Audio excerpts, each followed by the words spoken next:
So Smokey Joe, after munching on some Flintstone chewable vitamins and popping in his dentures made during the era of Dr. Seuss, addressed the nation on the cavalcade of a shit show that was the Afghan exit. Now, as is the case with all of Joe's responses, you get what you'd expect: lies, damn lies, and Joe's incompetence. There was nothing of substance in any of this, despite what the media says as they try and fold themselves like a contortionist fucking pretzel trying to make Joe look somewhat human during all of this. Joe didn't own shit. He blamed Trump and the Afghan army for not fighting hard enough, saying they had every resource to do so, but it was right to abandon them to their fate if they didn't have the stomach for a fight. Now, V did a really good video on this, showing that 99% of the Afghan Muslim population favor Sharia law. So why the hell you'd think a democratic nation-building project was feasible when it's not even desirable by the people of the region is frankly mind-boggling. Because for some bizarre reason, Westerners do not understand that Islam is a cultural difference and is fundamentally incompatible with Westernization. And then there's the cliched ramblings one would expect from an empty DC swimsuit. After 20 years, I've learned the hard way. There is never a good time to withdraw US forces.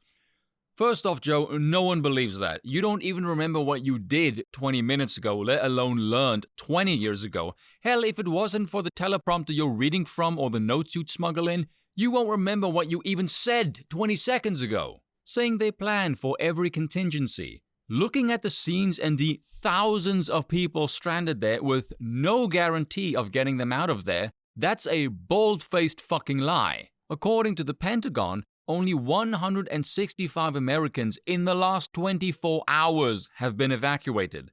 They're hoping to be able to start getting about 5,000 to 9,000 passengers out per day with a couple of dozen military sorties once more American troops arrive. More than 4,000 US troops were on the ground in Kabul to assist with the effort, and more were on their way. Now, why the fuck could you not have done this months ago?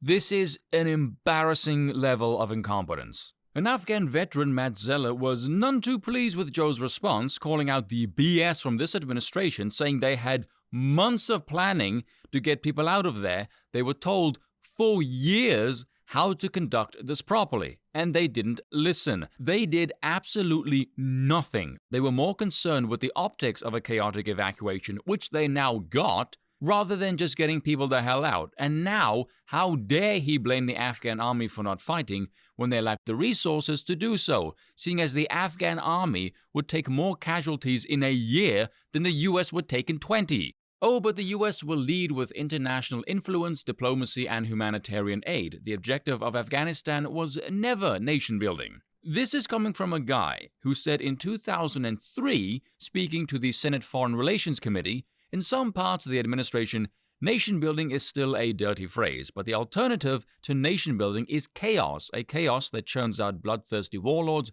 drug traffickers, and terrorists, which is likely all the people this dumb son of a bitch just supplied with an arsenal of US weaponry.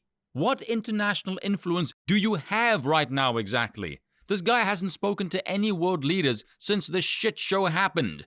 Far as diplomacy and humanitarian aid goes, looking at your administration, you can't say fuck all about either. You don't say shit about the Uyghurs in China, Joe, so spare us your empty talk of human rights. You're full of shit. And where is Joe now? Oh right, he's back on holiday again, and the White House has no idea when he will be back, and Kamala Harris has seemingly disappeared as well. But I want to get back to the pullout, seeing as Joe Biden's pullout strategy was about as well thought out as a virgin's first sexual encounter, but the optics around the date strikes me as incredibly stupid, almost suspiciously stupid.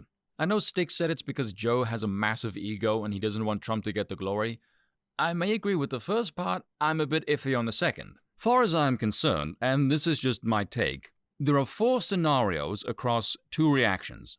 Success and failure under either date and the public and media reaction. Now, should Biden have succeeded under either date, the media would have praised him. No way in hell would they have given Trump the praise in any way, that much is obvious. Should he have failed under the Trump date, the media would still have blamed Trump. And now that he failed under his own date, he still blames Trump, which makes no sense because this guy said there's never a good time to pull out militarily. why did you wait then, you fucking idiot? And it makes even less sense considering usually when one reschedules a date, it's because one has plans. But now that it's obvious they had no plans at all, it just leaves gross incompetence as the only reason. Far as the voters are concerned, at least Trump's ones, because fuck Democrats, their opinion on policy doesn't matter. They have all the policy knowledge of a newborn baby. If Biden failed on either date, it would still be his fault. If he succeeded on either date, it would be Trump's victory, because I imagine the amount of Trump supporters who thought Biden would end US intervention in Afghanistan on his own accord is fucking minimal. But there's actually a fifth option, as is the case with all cocked up political decisions. Who benefits from this blunder?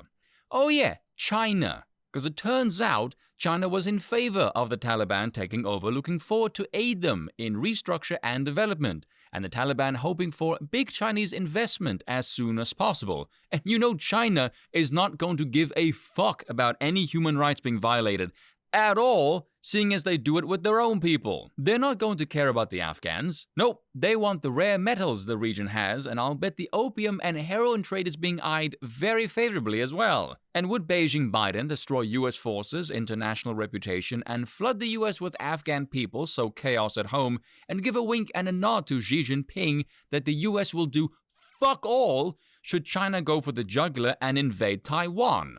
The answer to that one is pretty obvious. And that's all for today.